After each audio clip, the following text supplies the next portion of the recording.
নমস্কার, কেমন আছেন সবাই? আরেকটি ভিডিওতে আপনাদের স্বাগত জানাই।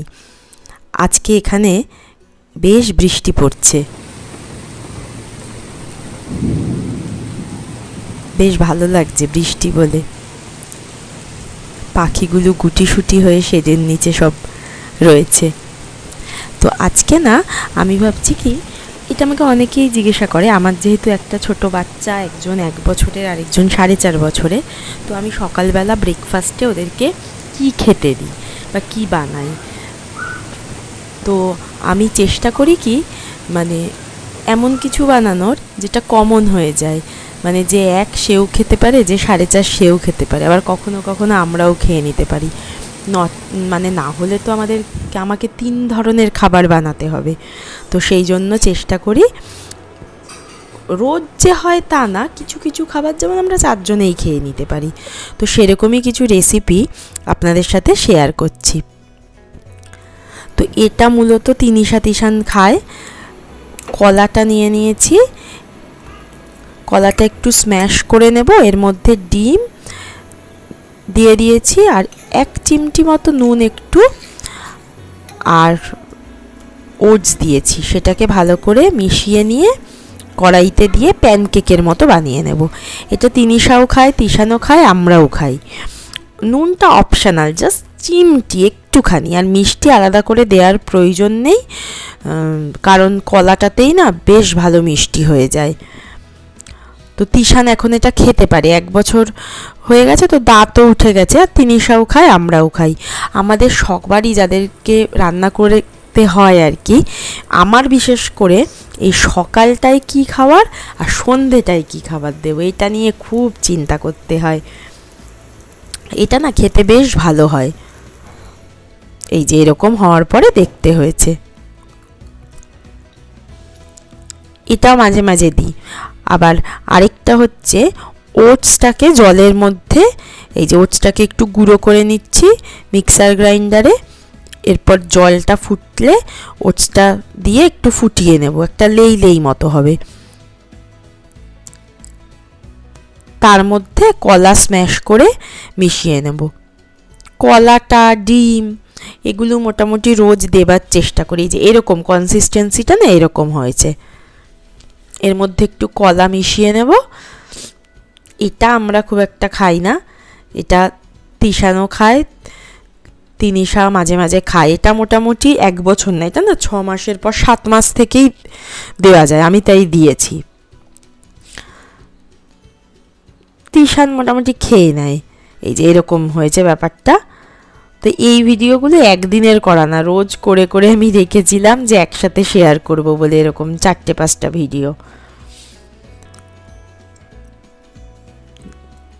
এবার এটা ওকে খাইয়ে দেব। আরেকটা রেসিপি হয়,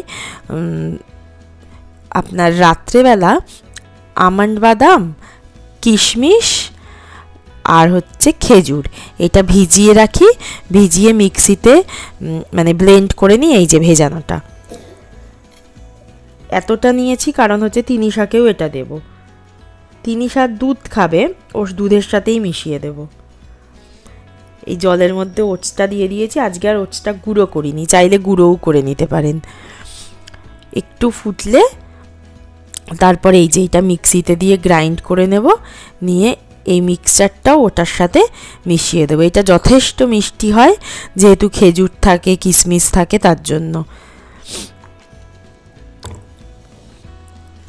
অল্প একটু জল প্রয়োজন হলে দেবেন। এই যে এরকম, আজকেরটা একটু পাতলা হয়ে গেছে, একটু ঘন করলেও হবে। দানাগুলো একটু বেছে দিতে হবে, তিশানের নচেত আবার গলায় আটকাবে। ব্যাস, এটার সাথে ওই ওটসটা যে করেছি ওটা মিশিয়ে দিয়ে দেবো। এই ওটসটা চাইলে গুঁড়ো করে নেবেন বা গোটা, ওটা জলে ফোটে তো ঠিক হয়ে যায়, খেয়ে নিতে পারে বাচ্চা। এটাও মোটামুটি ওই 7 মাস থেকেই খেতে পারে। এবার হচ্ছে আরেকটা মুগ, ওটা সারা রাত ভিজিয়ে রেখেছি। আমি এবার তাতে 1 মুঠো চাল দিয়ে দিয়েছি, ওটা না দিলেও হয়। একটুখানি আদা দেব, একটু জিরে দেব, আর একটা লঙ্কা। অনেকটা মুগ ডাল আছে তো একটা লঙ্কা দিলেও খুব ঝাল হবে না, আমরাও এটা খেয়ে নিতে পারবো। তো এটা দিয়ে মিক্সিতে গ্রাইন্ড করে নেব। আর সবজি এই যে গ্রাইন্ড করার পরে জিনিসটা এরকম হয়েছে। এবারে যেরকম সবজি আছে, আমি যেমন এখানে গাজর, বিনস, মূলো, গাজর আর মূলোটা গ্রেট করে নিয়েছি, বিনসটা কেটে নিয়েছি ছোটো ছোটো করে, ধনেপাতা, পেঁয়াজ, টমেটো আর লঙ্কাটা অপশনাল, ইচ্ছে হলে দেবেন, আমি দিচ্ছি না ওরা খাবে বলে। এবার ওই ব্যাটারটার সাথে না এটা মিশিয়ে নেব, মিশিয়ে একটুখানি রেখে দেবেন। তারপর কড়াইতে অল্প একটু তেল ব্রাশ করে ওই গোলা রুটি টাইপের আর কি, এই যে এরকম হতে একটু সময় লাগে, গ্যাসটা একদম কমিয়ে ঢাকা দিয়ে, আমি তাই একসাথে 3টাতেই বসিয়ে দিয়েছি, হতে সময় লাগে বলে। এটা খেতেও বেশ ভালো হয়, খাওয়াও ভালো। এই যে এরকম হয়েছে দেখতে, একটু নরম নরম করি তাহলে তিশান খেতে পারি, এটা আমরাও খেয়ে নিতে পারি। তো এটা কমন ব্রেকফাস্ট, একটা করলেই 4 জনের হয়ে যায়। ভালো হয়েছে খেতে। আর আরেকটা রেসিপি হচ্ছে এই সেম ওই ব্যাটারটার মধ্যেই একটুখানি ইনো দিয়েছিলাম, দিয়ে রেখে দিয়েছিলাম কিছুক্ষণ, রেখে তারপরে তার মধ্যে একটু কড়াইতে তেল দিয়ে একটু সর্ষে আর কারি পাতা ফোড়ন দিয়েছি। এটা অপশনাল, এই ফোড়ন না দিলেও হয়, আপনাদের ইচ্ছে হলে দেবেন, না হলে না দিলেও হবে। তো ওই ব্যাটারটার মধ্যে বাকি ওই সব সবজিগুলো, গাজর, বিনস, মূলো, ধনেপাতা, পেঁয়াজ, টমেটো আর ওই ফোড়নটা দিয়ে মিশিয়েছি, আর অবশ্যই একটুখানি ইনো দিয়েছিলাম, দিয়ে কিছুক্ষণ রেখে দেব। তারপর ইডলি মেকারের মধ্যে দিয়ে ইডলির মতো করে বানাবো। তবে এটা না হতে একটুখানি সময় লাগে আর কি, ওই ইডলিটা নচেত ওঠে না, নরম নরম থাকে, ঠান্ডা না হওয়া অবধি উঠতে চায় না। তো এটা একটু সময় নিয়ে করি, ওই শনি রোববার দিন ছুটির দিন থাকলে তখন তাহলে করি আর কি। এই ইডলি মেকারে জল নিয়ে নিয়েছি, তারপরে ওটার ওপরে একটুখানি তেল মানে জাস্ট ব্রাশ করব, করে এই ব্যাটারটা একটু একটু করে দিয়ে দেবো। তিশান আমার পায়ের কাছে বসে আছে, আমি রান্না করলেই ও এরকম পায়ের কাছে এসে বসে থাকে, আর ড্রয়ার খুলে খুলে সব জিনিস বাসন টাসন বার করে।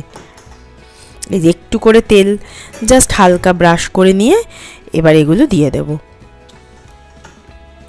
এটা তাড়াহুড়োর সময় না হবে না, এটা হতে একটু সময় লাগে। তো তবে আগে যেগুলো দেখালাম ওগুলো ওই বাকি যেই ওটসের ওগুলো তো খুবই তাড়াতাড়ি হয়ে যায়, তো চটজলদি ওগুলো চাইলে করতে পারেন। এবারে সব বাচ্চা তো সমান খায় না, আমার বাচ্চা একরকম খায়, আবার অন্য রকম কিছু খাবে আর কি। তো এগুলো জাস্ট আইডিয়া পেতে পারেন। এটা হতে এবার ঢাকা দিয়ে রেখে দেব, বেশ খানিকটা টাইম লাগবে, তারপর ঠান্ডা হলে তুলে নেব। আজকের ভিডিওটা কেমন লাগলো অবশ্যই কমেন্ট করে কিন্তু জানাবেন। এই যে দেখতে খুব একটা ভালো হয়নি, তবে খেতে কিন্তু ভালোই লাগে। আজ তাহলে এইটুকুই, সকলে ভালো থাকবেন, সুস্থ থাকবেন, আনন্দে থাকবেন।